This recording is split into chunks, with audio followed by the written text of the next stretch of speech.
किसी भी व्यक्ति के खिलाफ अगर 498 की एफआईआर दर्ज हो जाती है तो यही सवाल रहता है कि अब हम क्या कर सकते हैं।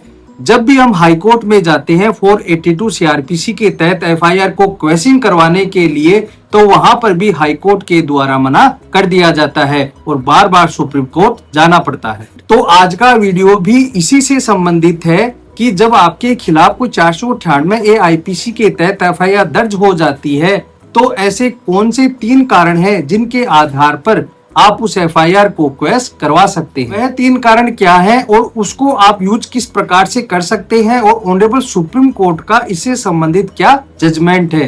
तो जानने के लिए वीडियो को अंत तक जरूर देखें। मैं मनसैनी एडवोकेट और आप देख रहे हैं हेमंत LLB लॉ। वीडियो अच्छा लगा तो इसे लाइक करें, शेयर करें और आपसे रिक्वेस्ट है कि चैनल को सब्सक्राइब जरूर से करें ताकि ऐसे ही वीडियो मैं आपके लिए बनाता रहूं। जो जजमेंट है वह है सुमन Mishra versus state of Uttar Pradesh 12 फरवरी 2025। इस मामले में यह होता है कि 2016 में हस्बैंड एंड वाइफ की शादी होती है।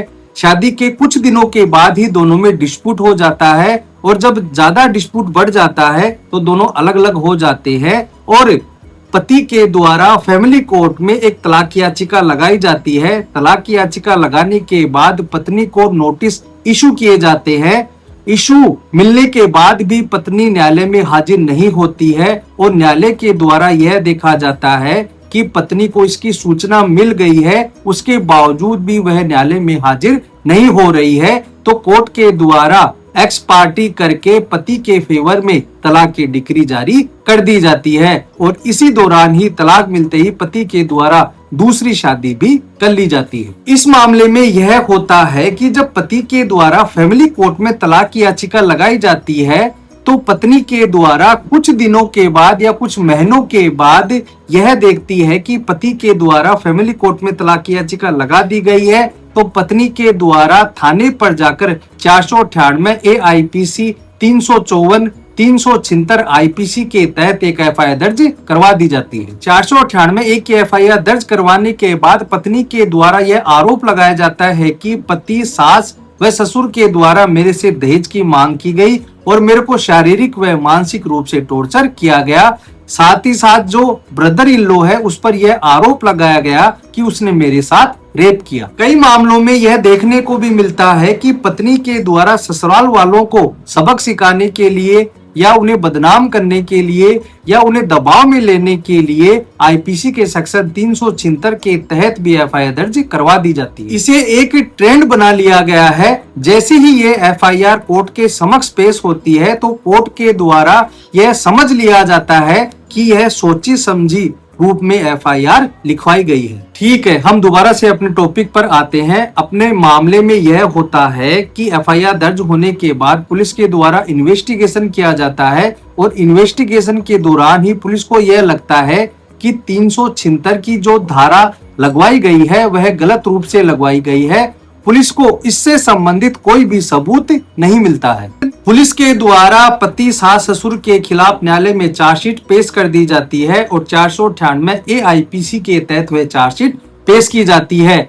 इस चार्जशीट से एग्रीव्ड होकर पूरी फैमिली जाती है हाई कोर्ट के पास और हाई कोर्ट में जाकर यह कहा जाता है कि हमारे खिलाफ 498 की जो एफआईआर दर्ज करवाई गई है वह गलत रूप से दर्ज करवाई गई है। जब मैंने यानी पति ने फैमिली कोर्ट में जब तलाक की याचिका की उसके बाद काउंटर ब्लास्ट में पत्नी ने 498 की एफआईआर दर्ज करवाई गई थी जो सोची समझी चाल थी। लेकिन हाईकोर्ट के द्वारा इन बातों को नहीं माना जाता है और हाईकोर्ट ने कहा कि आपके खिलाफ प्राइमा फेसी अपराध बनता है, इसलिए आपके खिलाफ कार्रवाई चलेगी और एफआईआर को क्वेश करने से मना कर दिया जाता है। अब इस आदेश के खिलाफ फैमिली जाती है ऑनरेबल सुप्रीम कोर्ट के पास। सुप्रीम कोर्ट जाने के बाद सुप्रीम कोर्ट के द्वारा तलाक की याचिका और 498 इन दोनों ही इशू को देखा जाता है। सुप्रीम कोर्ट यह कहती है कि पति अपनी पत्नी से परेशान था, इसलिए उसने डिवोर्स की याचिका लगाई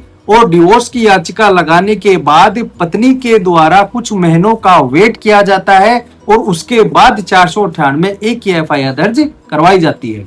सुप्रीम कोर्ट यह कहती है कि अगर किसी लड़की के साथ कोई गलत हो रहा है तो क्या वह एफआईआर दर्ज नहीं करवाएगी, क्या वह चुप बैठेगी? क्यों उसने एफआईआर दर्ज नहीं करवाई? क्यों उसने वेट किया कि पति तलाक की याचिका डालेगा, उसके बाद मैं काउंटर ब्लास्ट में एफआईआर दर्ज करवाऊंगी? यहाँ पर यह पता चलता है कि यह एक सोची समझी चाल थी और यहीं से ही हमें पहला कारण मिलता है कि इसमें सोच समझकर ही याचिका के बाद एफआईआर दर्ज करवाई गई थी। तो अगर आपको यह लगता है कि हमारी अनबन हो गई है, हमारी अब नहीं बनती है, अब हम एक साथ नहीं रह सकते हैं, तो आप तलाक की याचिका लगा सकते हैं। क्योंकि अगर आपने तलाक की याचिका लगा दी है और पत्नी को वह नोटिस रिसीव हो गया है, उसके बाद भी वह न्यायालय में हाजिर नहीं होती है, तो वह तलाक याचिका आपके लिए बहुत ही फायदेमंद होगी। सुप्रीम कोर्ट ने यह कहा कि जब पत्नी ने एफआईआर दर्ज करवाई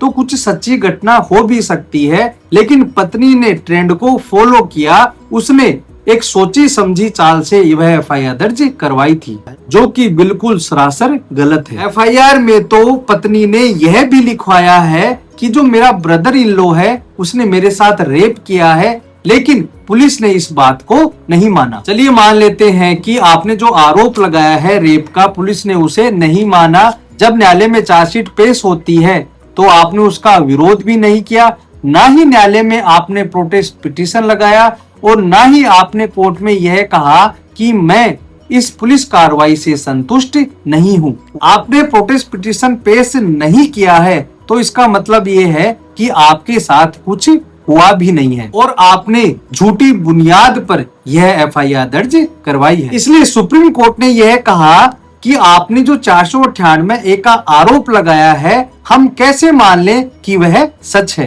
क्योंकि एक पार्ट को तो पुलिस ने झूठा माना और दूसरा यह है कि आपने उसे चैलेंज भी नहीं किया। इसी बात से ही हमें दूसरा कारण भी मिलता है कि जब भी कोई वाइफ आपके खिलाफ झूठी एफआईआर दर्ज करवाती है, कोई 498 या 354 या 376 की कोई एफआईआर दर्ज करवाती है और पुलिस उस आरोप को नहीं मानती है और केवल 498 ही चार्जशीट पेश कर देती है, तो आप हाई कोर्ट में जाकर या सुप्रीम कोर्ट में जाकर जब आपके द्वारा एफआईआर को क्वेश्चन करवाया जाता है तो आप इस बात का सहारा ले सकते हैं। सुप्रीम कोर्ट ने यह भी कहा कि एफआईआर में यह भी आरोप लगाया गया है कि मेरे को दहेज के लिए इस प्रकार से परेशान किया गया। ऑनरेबल सुप्रीम कोर्ट ने यह कहा कि हमने एक लैंडमार्क जजमेंट दिया था, इकबाल उर्फ बाला वर्सेस स्टेट ऑफ यूपी।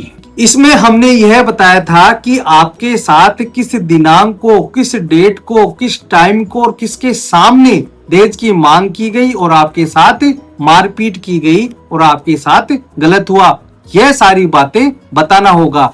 अगर आप नहीं बता पाते हैं तो आपकी एफआईआर झूठी है। सुप्रीम कोर्ट के द्वारा इसी मामले का हवाला देते हुए यह कहा गया कि यह एफआईआर झूठी है, केवल ओमनिबस एलिगेशन है, यानी कि सामान्य आरोप है, कोई भी स्पेसिफिक डेट या इवेंट का हवाला नहीं है। इसलिए इसका मतलब ये है कि इस एलिगेशन को हम मान ही नहीं सकते हैं और यहीं से ही तीसरी बात निकलकर सामने आती है। इसलिए जब भी कोई एफआईआर क्वेश्चन के लिए आप हाई कोर्ट में जाते हैं तो वहां पर आप बता सकते हैं कि इस एफआईआर में ना तो कोई डेट है, ना कोई टाइम है, न कोई ऐसा इवेंट है जिसके आधार पर आरोप साबित हो सके और यह आपके लिए बहुत ही फायदेमंद हो सकता है। इन तीन कारणों को कंसीडर करते हुए honourable supreme court of India के द्वारा एफआईआर और चार्जशीट दोनों को खारिज कर दिया गया और पति और उसकी फैमिली को बाइज्जत बरी कर दिया गया और यह कहा कि यह जो मामला है वह बिल्कुल ही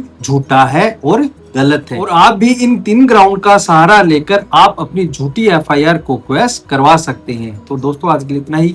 वीडियोस लगा हो तो इसे लाइक करें, शेयर करें और आपसे रिक्वेस्ट है कि चैनल को सब्सक्राइब जरूर से करें ताकि ऐसे नॉलेजेबल वीडियो मैं आपके लिए लाता रहूं। धन्यवाद।